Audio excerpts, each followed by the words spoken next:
ನಮಸ್ಕಾರ ರೀ. ಉತ್ತರ ಕರ್ನಾಟಕದ ಶ್ಯಾಣ ಮಂದಿಗೆ ಅದಾರೀ ದಾರಿದೀಪ ಚಾನಲ್ ನ್ಯೂಸ್ನ್ಯಾರು ಇವತ್ತ ಹೆಣ್ಣು ಕೊಡೋ ಮಂದಿಗೆ ನಾವು ನೀವು ಸೇರಿ ಬುದ್ಧಿ ಹೇಳೋಣ ಬರ್ರಿ. ಇದು ಕೇವಲ ಸುದ್ದಿ ಅಲ್ಲದೆಪಾ, ಇದು ಅಧರ್ಮದ ವಿರುದ್ಧದ ಘರ್ಜನೆ ಐತಿ. ಸಂಸ್ಕಾರದ ಶವಯಾತ್ರೆ ಮಾಡಾಕ ಹತ್ಯಾರ ಮತ್ತು ಸ್ವಾರ್ಥದ ಸಂತಿಯಾಗೈತಿ. ಅದಕ್ಕ ಈ ಸಮಾಜಕ್ಕ ಒಂದು ಕಪಾಳ ಮೋಕ್ಷ ಮಾಡ್ಬೇಕಾಗೈತಿ. ಕೋಟ ನಮಸ್ಕಾರ ರೀ ಅಪ್ಪಗಳೇ. ಇವತ್ತು ನಾ ಮಾತಾಡ್ಲಿಕ್ಕೆ ಹತ್ತಿದ್ದು ನಮ್ಮ ಮನ್ಯಾಗ ಸತ್ತಿರೋ ಮನುಷ್ಯತ್ವದ ಬಗ್ಗೆ. ಒಂದು ಕಾಲ ಐತಪ್ಪ, ನಮ್ಮ ಹಿರಿಯರು ಕಲ್ಲಿನ ಮ್ಯಾಲೆ ಕೆತ್ತಿದ ವಿಜ್ಞಾನ ಇಡೀ ಜಗತ್ತಿಗೆ ದಾರಿ ತೋರಿಸ್ತಿತ್ತು.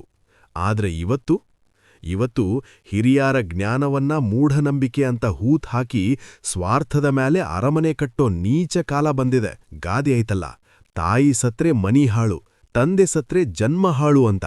ಆದ್ರೆ ಈಗಿನ ಮಂದಿಗೆ ತಂದೆ ತಾಯಿ ಬದುಕಿದ್ರೂ ಅವರು ಬ್ಯಾಡಾದ ವಸ್ತು ಆಗ್ಯಾರೆ. ಶಿವಪ್ಪ ನಾಯಕನ ಕಾಲದ ನ್ಯಾಯ ಕೇಳಿದ್ರೆ ಇವತ್ತು ನಿಮ್ಮ ಮೈ ಝುನ್ನನ್ಬೇಕು.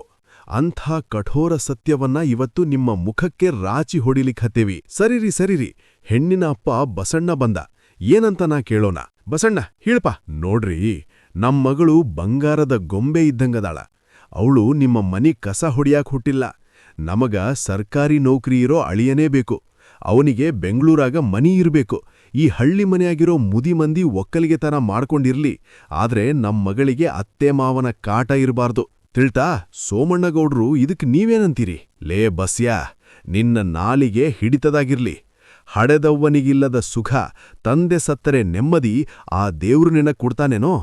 ನನ್ನ ಮಗ ಸರ್ಕಾರಿ ನೌಕರಿ ಮಾಡಾಕ ಈ ಹಿರಿಯರ ಆಶೀರ್ವಾದ ಕಾರಣ. ನಿನ್ನ ಮಗ ಮನೆಯಾಗ ಕೆಲ್ಸವಿಲ್ಲದ ದಂಡಪಿಂಡ ಆಗಿ ಹಾದಿ ಬೀದಿ ಅಡ್ಡಾಡ್ತಾನೆ. ಅವನಿಗೆ ಕೊಡಾಕ ನಿನ್ ಹತ್ರ ಸಂಸ್ಕಾರ ಇಲ್ಲ, ಆದ್ರೆ ಅಳಿಯನಿಗೆ ಮಾತ್ರ ಎಲ್ಲನೂ ಇರ್ಬೇಕೇನೋ? ಮಗಳನ್ನ ಮದುವೆ ಮಾಡಿಕೊಡಾಕ ಬಂದಿಯೋ ಅಥವಾ ಅಳಿಯನನ್ನ ಅಡಿವೀಡಾಕ ಬಂದಿಯೋ? ನೆನಪಿಟ್ಕೋ, ಅತ್ತೆ ಸೊಸೆ ಆಗೋದು ಎಷ್ಟು ಸತ್ಯವೋ ನೀನು ವೃದ್ಧಾಶ್ರಮಕ್ಕೆ ಹೋಗೋದು ಅಷ್ಟೇ ಸತ್ಯ. ಇದು ನೋಡ್ರಿ ನಮ್ಮ ಇತಿಹಾಸ. ಕೇಳದಿ ಶಿವಪ್ಪನಾಯಕನ ಆಡಳಿತದಾಗ ಹಿರಿಯಡಗಲ ನ್ಯಾಯ ಅಂದ್ರೆ ಸಾಕ್ಷಾತ್ ಪರಶಿವನ ತೀರ್ಪಿದ್ದಂಗಿತ್ತು. ಮನೆಯಾಗ ಹಿರಿಯರನ್ನ ಕಡೆಗಣಿಸಿದ್ರ, ತಂದೆ ತಾಯಿಗೆ ದ್ರೋಹ ಬಗದ್ರೆ ಆ ವ್ಯಕ್ತಿಯನ್ನ ಊರಿಂದ ಹೊರಹಾಕ್ತಿದ್ರು. ಅಂದು ಹಿರಿಯರೇ ಜ್ಞಾನದ ಗಣಿಗಳು. ಆದರೆ ಇವತ್ತೇನಾಗಿದೆ? ಈ ಕಾವಿ ಧರಿಸಿದ ಕೆಲವು ಪಾಷಂಡಿಗಳು ತಮ್ಮ ಹೊಟ್ಟೆಪಾಡಿಗಾಗಿ ಸುಳ್ಳು ಇತಿಹಾಸ ಸೃಷ್ಟಿ ಮಾಡ್ತಾರೆ. ಬಸವ ಅನುಯಾಯಿಗಳು ಅಂತ ಹೇಳ್ಕೊಳ್ಳೋ ಕೆಲವು ಮತ್ಸರಿಗಳು ನಮ್ಮ ಪರಂಪರೆಯನ್ನೇ ಮೂಢನಂಬಿಕೆ ಅಂತಾರೆ. ಅದರಾಗ ಒಬ್ಬವಂತೂ 3 ಬಿಟ್ ನಿಂತಾನೆ. ಅವನಾರಿ ನಿಜಗುಣ ಅಂತ ಕೆಟ್ಟ ಗುಣದವ. ಲೇ ಮೂರ್ಖರೇ, ಯೋಗ ಪಂಚಾಂಗದಲ್ಲಿನ ಸೈನ್ಸು ನಿನ್ನ ಅಪ್ಪನಿಗೂ ಗೊತ್ತಿಲ್ಲದಂಥ ಜ್ಞಾನ ಅದು. ಬೆಕ್ಕಿಗ ಹಾಲಿನ ರುಚಿ ಗೊತ್ತೇ ಹೊರತು ಹಸುವಿನ ಕಷ್ಟ ಗೊತ್ತಿಲ್ಲ ಅಂದಂಗ ನಿಮ್ಮ ಸ್ಥಿತಿಯಾಗಿದೆ.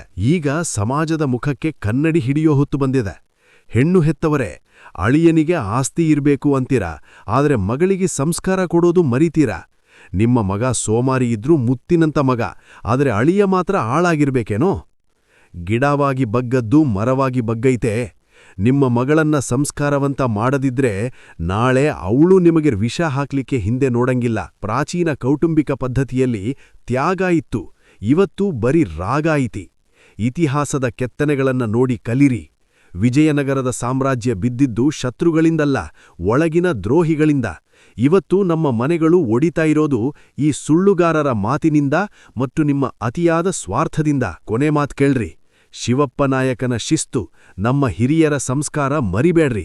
ಹಣ ಇವತ್ತಿರ್ತದ, ನಾಳೆ ಹೋಗ್ತದ, ಆದ್ರೆ ಕೌಟುಂಬಿಕ ಗೌರವ ಹೋದ್ರೆ ಮರಳಿ ಸಿಗಂಗಿಲ್ಲ. ಬಸವಣ್ಣನವರ ಕಾಯಕ ಸಿದ್ಧಾಂತವನ್ನ ನಿಮ್ಮ ಸ್ವಾರ್ಥಕ್ಕೆ ಬಳಸ್ಬೇಡ್ರಿ. ಈ ಸೊಗಲಾಡಿ ಶರಣರು ತಮ್ಮ ತೆವಲಿಗೆ ಏನೇನೋ ಬಾಯಿಗ್ ಬಂದಂಗಂಟಾವು.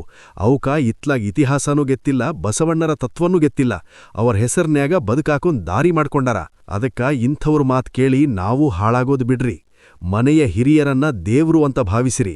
ಇಲ್ಲ ಅಂದ್ರೆ ಕುಂಭಾರನಿಗೆ ವರ್ಷ, ದೊಣ್ಣೆಗೆ ನಿಮಿಷ ಅಂದಂಗ ನಿಮ್ಮ ಈ ಅಹಂಕಾರದ ಸಂಸಾರ ಒಂದೇ ದಿನದಾಗ ಮಣ್ಣು ಪಾಲಾಗ್ತದೆ. ಸತ್ಯದ ದಾರಿ ಹಿಡೀರಿ, ಸಂಸ್ಕಾರವನ್ನ ಉಳಿಸಿರಿ. ಜೈ ಕರ್ನಾಟಕ ಮಾತೆ ಹೇಳಿ ನನ್ ಮಾತು ಮುಗಿಸ್ತೀನಿ. ಮಾತ್ಯಾಕ್ತಡ, ಇನ್ನೂ ನಮ್ ಚಾನಲ್ಗೆ ಸಬ್ಸ್ಕ್ರೈಬ್ ಆಗಿಲ್ಲ ಅಂದ್ರೆ ಈಗಾಗ್ರಿ, ಲೈಕ್ ಕೂಡ ಮಾಡ್ರಿ. ಮತ್ ನಿಮಗೆ ಯಾರ್ಯಾರ್ ಗೆತ್ತದಾರ ಅವ್ರಿಗೆ ಕಳಿಸ್ರಿ. ಮತ್ತ ಮುಂದಿನ ವಿಡಿಯೋದಾಗ ಸಿಗೋಣ. ನಮಸ್ಕಾರ.